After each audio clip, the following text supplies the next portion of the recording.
I haven't made one of these kind of videos in a long time on here, and I just wanted to show you something. I'm going to read you the hymn history of Amazing Grace from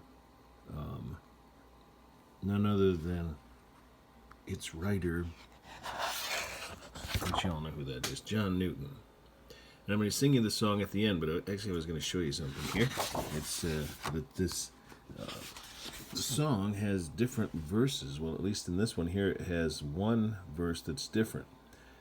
And it's interesting because, you know how usually we sing when we've been there 10,000 years at the end? I can't quite seem to find out if John Newton wrote that lyric or not. This one here, you see it says, "Yea, when the flesh and the heart shall fail and mortal life shall cease, I shall possess within the veil a life of joy and peace." Now, I'm not familiar with that, but once again, I'm going to sing it at the end. Now, I look it up on Wikipedia, and actually there are 6 verses here. I didn't have enough screen room to show you the first verse, but you know what that one is. Then you see down next to the end there is the one I just sang, and then here when it says, "The earth shall soon dissolve like snow, the sun forbear and shine." And I don't know how you'd find out, if those were lyrics he wrote or what. Maybe it tells in this Wikipedia article. I just haven't read it yet. Okay, so here's the story. My name is John Newton, a rather ordinary name, and one that would benefit an ordinary sort of person. But alas, I have been told I am not ordinary, and I have spent a great part of my life proving this truth. My mother died when I was only 7. My father, a sea captain, at once sent me to a boarding school. It was bad enough to be orphaned, but to be bedded with those proper blokes from Cambridge and Bristol was a bit trying. Now, mind you, it was not that I had no respect, because indeed I did. I believed in God and the church and in right and wrong, but it was the ever-present, "Now, Master Newton, a proper gentleman, doesn't do this, and he doesn't do that." By the time I was 10, I firmly decided that there was indeed nothing proper about me. So I left school and never returned. It was a year later, after having lived rather loosely for a lad of my age, that my father took me to sea. I liked the restlessness of the sea, the gales blowing hard aft one day, and the sea being becalmed and smooth as glass the next. The great billowy clouds floating languidly overhead, the seagulls in constant animated motion.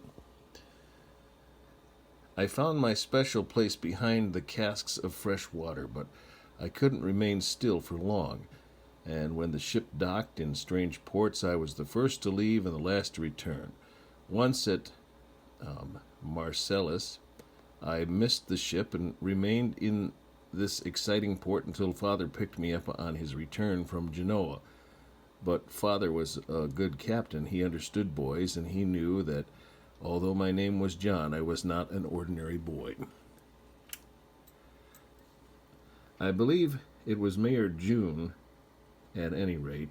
It was the time of year when the English roses bloom, and I first saw Mary. She was 14 at the time, and each year of the 7 that I loved her, she became more beautiful. When away from her, I was as a snowflake in a winter storm, and with her a lily in a garden pool. But a sailor's romances move like the tide, and one day the sailor goes out with the tide, never to return. At 18 and conscripted, I was assigned to a man of war. As my father's last act for a belligerent and rebellious son, he secured an appointment for me to be a midshipman in training to become a ship's officer in the Royal Navy. But the disciplined Navy life as a cadet was much like boarding school. It was again Master John this and Master John that. There's quite a painting there in this book, which, by the way, is a book that's called This I Know, True Stories of 12 Gospel Hymns, words and illustrations by Graem Yates. And I'd like to thank my friend Joe Head for giving me this book, which was once his. It's very nice. The night I stood watch while docked at Southampton for provisions, I made my escape in an empty rum cask. Abandoning my ship, trading my sea gear for an exchange of denims, I roamed inland seeking employment away from the coastal villages where I might be recognized. After working for a fortnight as a bar boy in a tavern at Bristol, I noticed two gentlemen who quit talking each time I passed nearby. Later that night, as I slept in an overhead loft, the sound of loud voices awakened me. I heard my name being called and jumping from the window in fright. I injured my ankle. They were upon me immediately. With no thought for my painful injury, they placed me in the dungeon in the military prison. Only the rats were worse than the cold.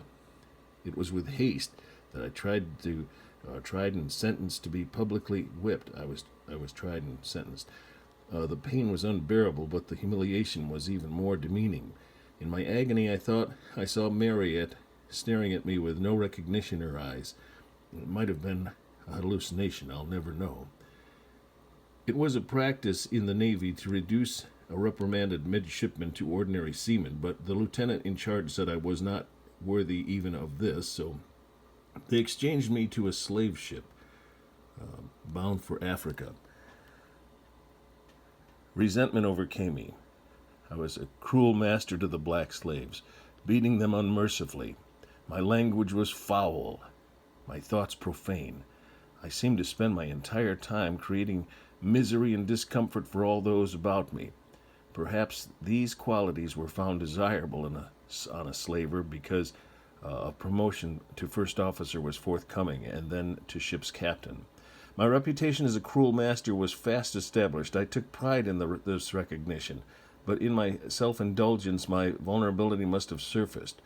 One sticky night off the coast of Africa, there was a mutiny aboard ship. I was placed in a lifeboat with two of my officers and sent adrift without food and water. Fortunately, or so I thought was at the time, was rescued forthwith by a slave trader and taken to his home on a small island off the coast of Sierra Leone. He had a black wife who took an immediate dislike to me. I was imprisoned in the thatched hut and put to work pruning line in lemon groves. The intense sun and heat by day, insects and vermin by night added to the discomfort of my lonely imprisonment, and the black lady was very thorough in her methods of making life unbearable and her obvious scorn for the likes of me. By trading my last remaining gold, I was able to get a message delivered to my father in England. He arranged for the captain of the tired freighter to demand my release in his custody.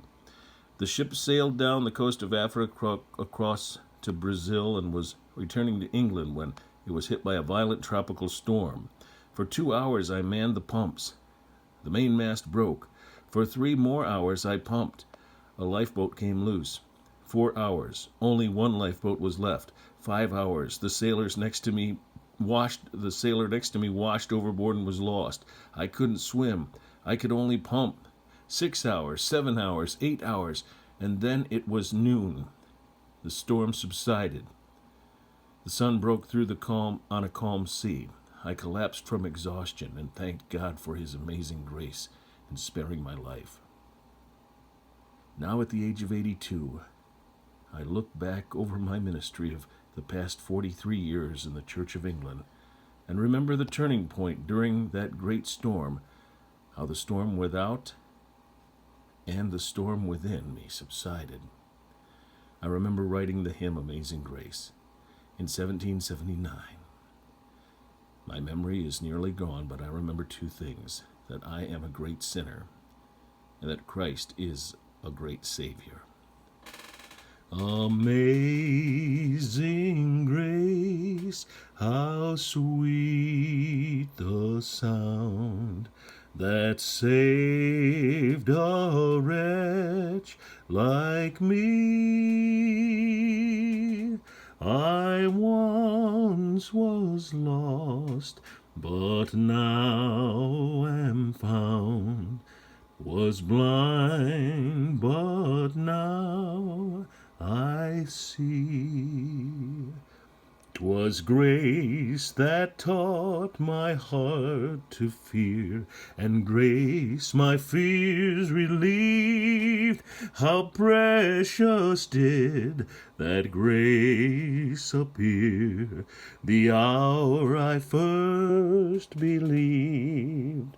Through many dangers, toils, and snares, I have already come. 'Tis grace has brought me safe thus far, and grace will lead me home.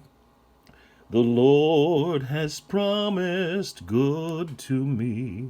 His word my hope secures. He will my shield and portion be, as long as life endures.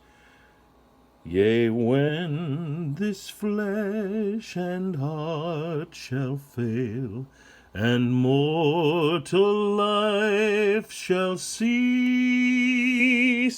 I shall possess within the veil a life of joy and peace.